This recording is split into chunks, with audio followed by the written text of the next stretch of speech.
welcome on board. I am Ms. Simran Golkar, your faculty for our very own subject, Algebra.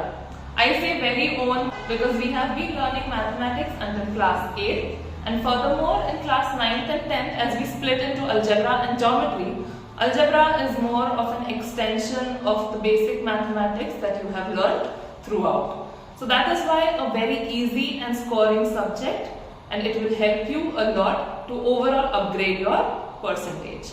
Let's look at the first topic that we have for today is linear equations in two variables.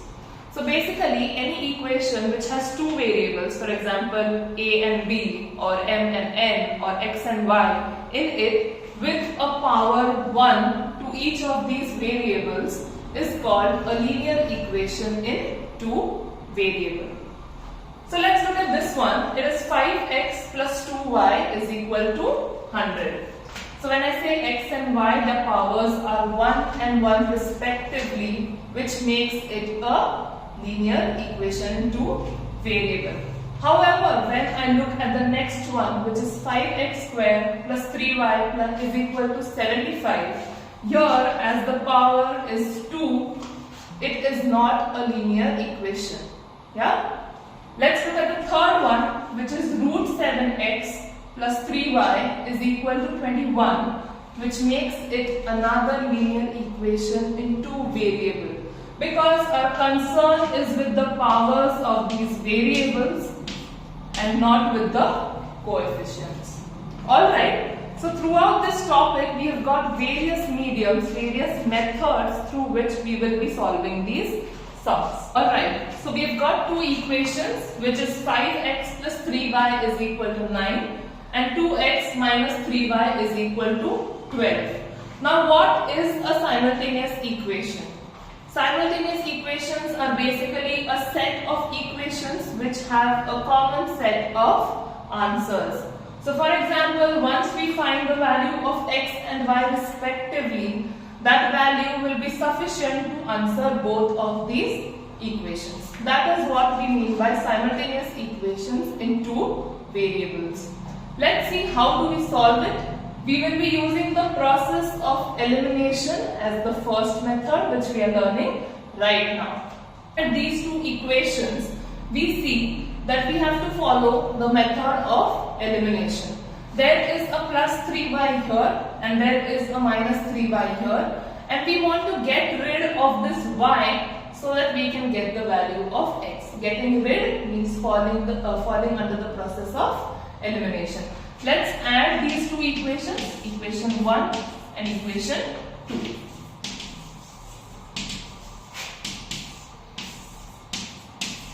Which gives me 5x plus 3y is equal to 9 and 2x minus 3y is equal to 12. When I add these two equations, plus 3y and minus 3y would be getting cancelled, which gives me 7x is equal to 21 and x is equal to 3. Once we have the value of 3, we can substitute it in either of the equations to get our answer, which means substitute x is equal to 3 in 1. Alright, which is 5 into 3 plus 3y is equal to 9. Let's multiply this, which is 15 plus 3y is equal to 9.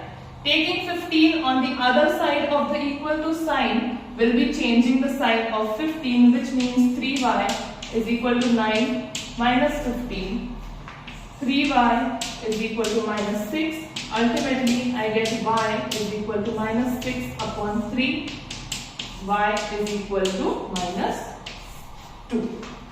Once we look at the sum, these values, that is x is equal to 3 and y is equal to minus 2, will be applicable to both of these equations respectively. Alright, so if we look at the earlier two equations, the coefficient of y was same, which was plus 3 and minus 3. However, in these two equations, neither the coefficient of x nor the coefficient of y is the same. How do we solve it now? Let's look at it. our first step is to make the coefficient same of either of the variables. Let's see. Multiply equation 1 by 3. This equation 1 I am multiplying by 3, which gives me 3x plus 21y is equal to 30. Alright, now we have got the coefficients set, which is 3x and 3x. Alright, so now this would be our equation 3, and we can now substitute and get our answer. Let's look at it. We've got a plus 3 here and a plus 3 here. That is why we would have to subtract the equation. Subtract 2 from 3, which gives me 3x plus 21y is equal to 30, and the second equation is 3x minus 2y is equal to 7. Because we are subtracting, we would have to change the signs of the second equation respectively, which makes it minus, plus and minus. I will be cancelling this because it is plus 3x and minus 3x. Here I get 23y is equal to 23. Therefore y is equal to 1. Now, like in the earlier sum, we would have to substitute it in either of the equations to get our answer. Let's substitute it in the first one.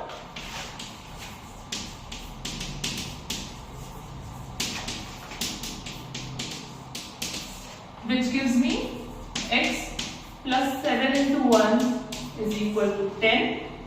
Yeah? X plus 7 is equal to 10. Once we change the side of 7, it goes on the other side of the equal to, we will be making it minus 7. Therefore, your answer is x is equal to 3. And the solution set for the question is x is equal to 3 and y is equal to 1. Okay. Once we look at the question here, which is a word problem, two numbers differ by 3. The sum of twice the smaller number and thrice the greater number is 19. Find the numbers. Okay. The first condition says the two numbers differ by 3. Therefore, the larger number y minus the smaller number x will be 3. This becomes my first equation. Now, the second condition says the sum of twice the smaller number. So, twice the smaller number is 2x. And thrice the greater number, which means 3 into y, that is 3y, is 19. Alright, this gives us our second equation. Like in the earlier question, we do not have any common coefficient for the given equations.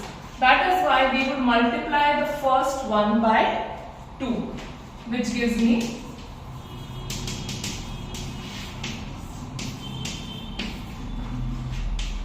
minus 2x plus 2y is equal to 6. And that becomes my equation number 3. And now we can solve equation 2 and equation 3 together. Now, because there is a plus 2 here and a minus 2 here, we can easily add these two equations. Add equation 2 and equation 3, which gives me 2x plus 3y is equal to 19 and minus 2x plus 2y is equal to 6. This is getting cancelled as a plus 2 and a minus 2. Here it would be 5y is equal to 25 and therefore y is equal to 5.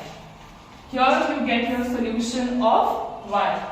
Substituting y in either of the equations given, the easiest one being the first one, let us substitute it.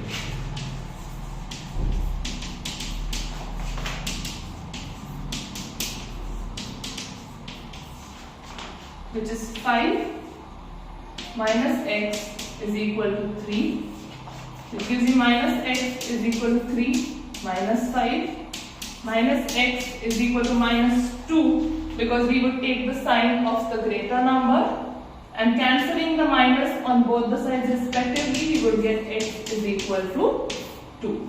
Once we have x is equal to 2, which is the smaller number, and y is equal to 5, which is the greater number, your final answer would be the smaller number is 2 and the larger number is 5. Alright, so in these three questions, we saw the process of elimination in solving simultaneous equations in two variables, and we saw a word problem. However, there are various other methods in which you can solve these simultaneous equations. Like there is something called as the Cramer's rule, which is in the form of a formula. There's a method where you can solve it through a graph paper, and then there are word problems of much higher difficulty. So that we will be seeing with you in the classroom. See you soon and have a good time.